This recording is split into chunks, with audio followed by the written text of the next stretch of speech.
আমার মনে হয় জান্নাতের মধ্যে যখন আপনি যাবেন তখন কি জানি আমাকে আপনি ভুলে যাবেন।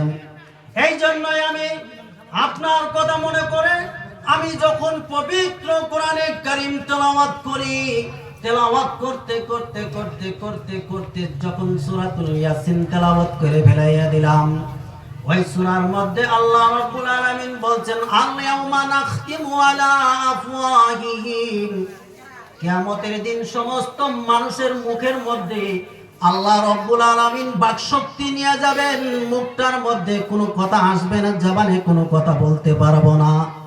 ওয়াতুকাল্লিমুনা আইদিয়াকুম, তোমার দুইটা হাত, আপনার দুইটা হাত, আমার দুইটা হাত কিয়ামতের দিন আল্লাহ রাব্বুল আলামিনের সাথে কথা বলবে। ওই দিন যেন আপনার হাতটা আমি নিছি গো স্বামী, প্রত্যেক দিন আপনার হাতের মধ্যে আমি তাসবিহ ফাতেমা প্রত্যেক দিন আপনার হাতের করের মধ্যে পড়ে পড়ে আপনার হাতটাকে সাক্ষী বানায়া রাখলাম। আপনাকে যখন জান্নাতের মধ্যে দিবে 70টা হুরের লালসের মধ্যে পড়ে কি জানি আমাকে ভুলে যাবেন, ওই দিন আপনার হাত যেন আমার কথা সাক্ষী দিয়ে দেয়, ওই দিন যেন আপনার সাথে আমি জান্নাতে থাকতে পারি। কোন সুবহানাল্লাহ। স্ত্রী এই কথা যখন বলছেন, স্বামী চিন্তা করতেছেন হায় হায় আমার স্ত্রী দুনিয়ার মধ্যে আমাকে কতটা ভালোবাসে, জান্নাতের মধ্যেও আমার সাথে থাকতে চায়। আজকে সেই স্ত্রী আমার আপনার স্ত্রী কয়দিন হাত নিছে, আমার আপনার স্ত্রী কয়দিন আমার আপনার থেকে হাত নিছে, নিছে গন্ধেরা নেয় নাই।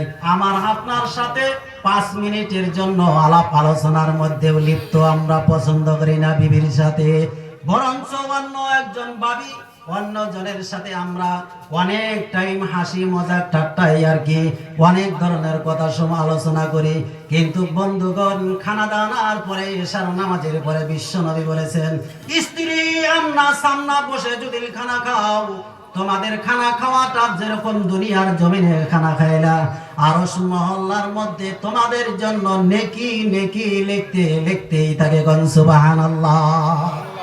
হঠাৎ করে বিবির পাতের থেকে যদি এক টুকরা মাংস যদি তুলে দেয়, এক লোকমা খানাও যদি স্বামীর পাতে দিয়ে দেয়, আমরা থালি দিয়া চেঙ্গা দিয়া ফেলা দিব, নাচতে বল মারবো, মারবো না নাই?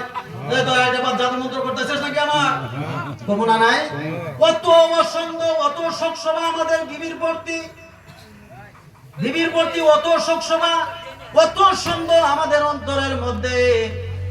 এই জন্যই বিবির হাতের পানিটাও খাইতে ভালো লাগে না। বিশ্ব নবীর হাদিস খুলে দেখেন, আল্লাহর নবীর একজন, আল্লাহর নবীর বিবি হযরতে আয়েশা সিদ্দিকা রাদিয়াল্লাহু তাআলা আনহা, উনি যখন গ্লাস দিয়া পানি পান করেছেন, যেই মাত্র দিয়ে দিয়েছেন, বিশ্ব নবী গ্লাসটা নিয়ে ওই জায়গার মধ্যে মুখ লাগায়াই পানি পান করতেছে। আয়েশা বললেন, ইয়া রাসূলুল্লাহ মা হাযা, আপনি কি করলেন? তাজ্জব হয়ে গেলাম, আমার এইটা আপনি পান করলেন, আপনি বিশ্ব নবী, দো জাহানের নবী, নবীদের নবী, সমস্ত মাখলুকের নবী, আপনি যদি এইভাবে পানি পান করলেন, আমি এটা খুব লজ্জাবোধ করে দিলাম। বলছেন, বিবি রে, আমি এই জন্যই পান করলাম, আমার যুগে যুগে যুগে যুগে আমি যখন দুনিয়ার মধ্যে থাকবো না, আমার যুগে যুগে কিয়ামত পর্যন্ত আমার উম্মত উম্মতি এই জমিনের মধ্যে আসবে, আমি তোমার সঙ্গে যেরকম ভালোবাসা মহব্বতের নিয়াতে আমি যেরকম ওই গ্লাসের পানিটাই পান করলাম, বিবিরে, যদি আমার উম্মত যদি এইভাবে পান করে, তাদের স্বামী স্ত্রীর মধ্যে আল্লাহ মহব্বত বাড়াইয়া দিবে। কান সুবহানাল্লাহ।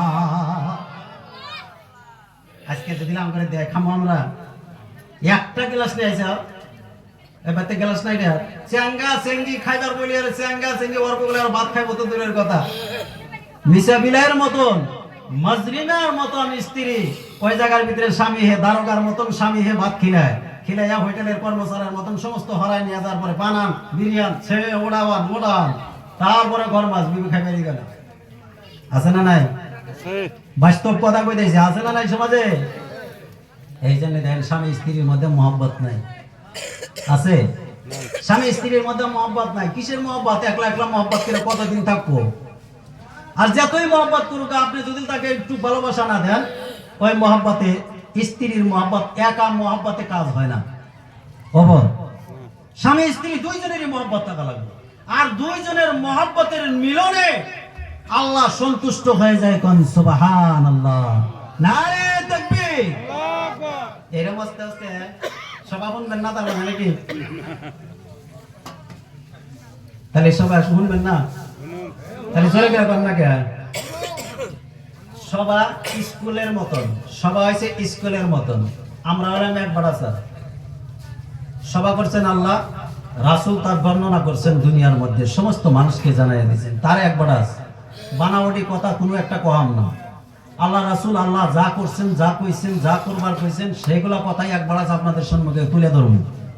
আপনারা মানবেন, ভালো লাভ হবেন, মানবেন না, আমার কোনো ক্ষতি হবো না, ক্ষতি আপনাদের হবে না। কোনটা বানাওয়াটি কথা কওয়া যাবো না, বানাওয়াটি কথা কওয়া যাবো।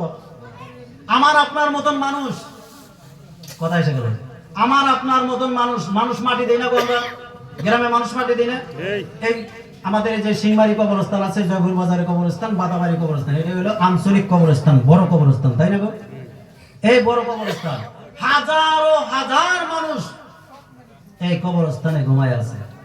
এই যে কবর খোদা হইতেছে, এখানে আড্ডি বাড়ায় না? কি কন, আড্ডি বাড়ায় না? নাই আড্ডি বাড়ায় না? নাই আড্ডি বাড়ায়। এই আড্ডি বাড়ায় কে? প্রত্যেকজন মানুষ কি চান যে আমি মরে যাবো, মরে যাওয়ার হাতে মাটির হাতে আমার মিশে ফেলাই দিই, মাটি শেষ করে দিই? এটা চান?